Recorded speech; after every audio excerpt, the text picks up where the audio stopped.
Howdy, folks. It's Huckleberry season, and we got a bunch of huckleberries out in the front yard. It's about time to harvest. Whoa. A ghost! Auntie Susan? You meddling kids!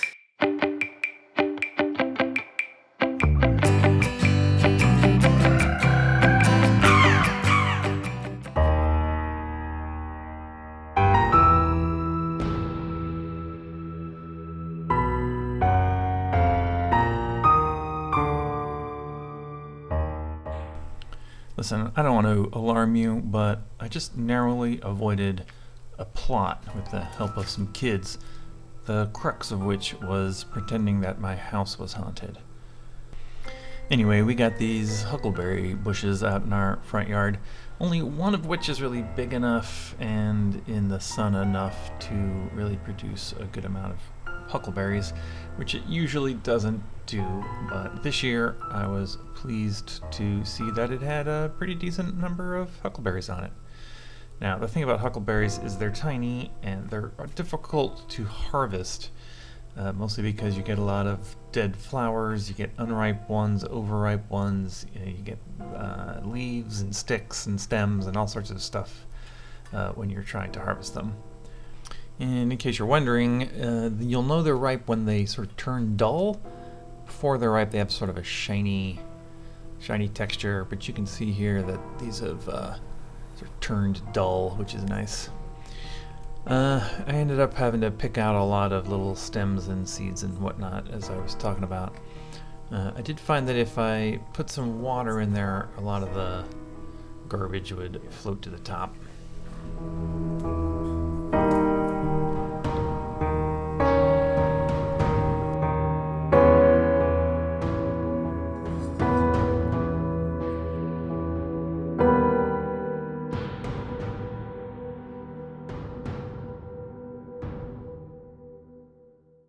I actually had a bag of huckleberries from a previous year that I had left in the freezer. That's barely any really, but that's all I got that year. So I went and threw that in as well.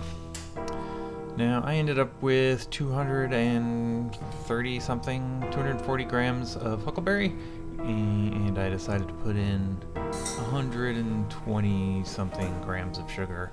It's not real precise, you don't have to worry about it too much. If you like it sweeter, you can put in more sugar. If you don't want a sweet thing, then put in less.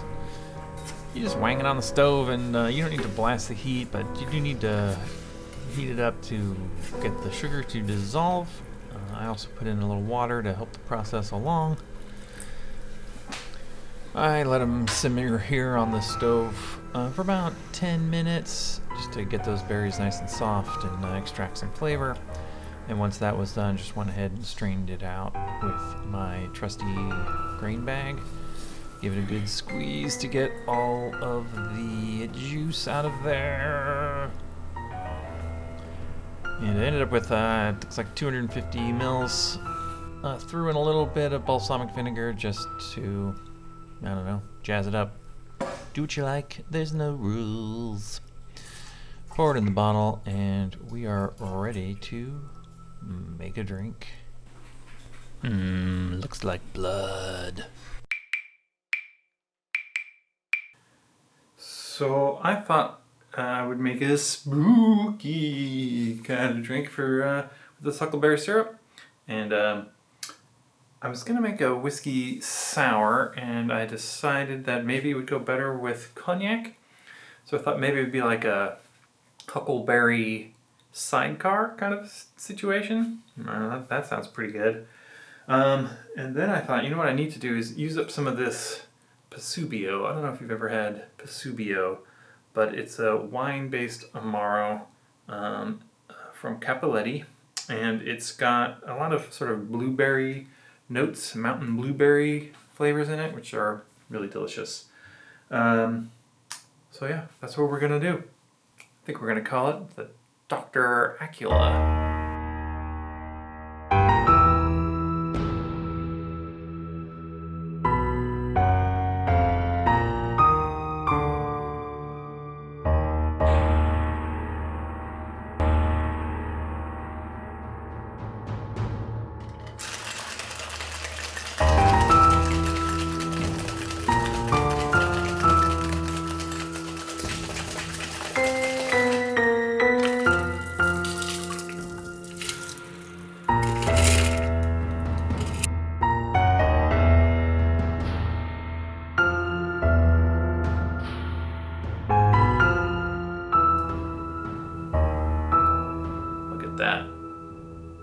It's like blood, goblet of blood. All right. Man, that's really good.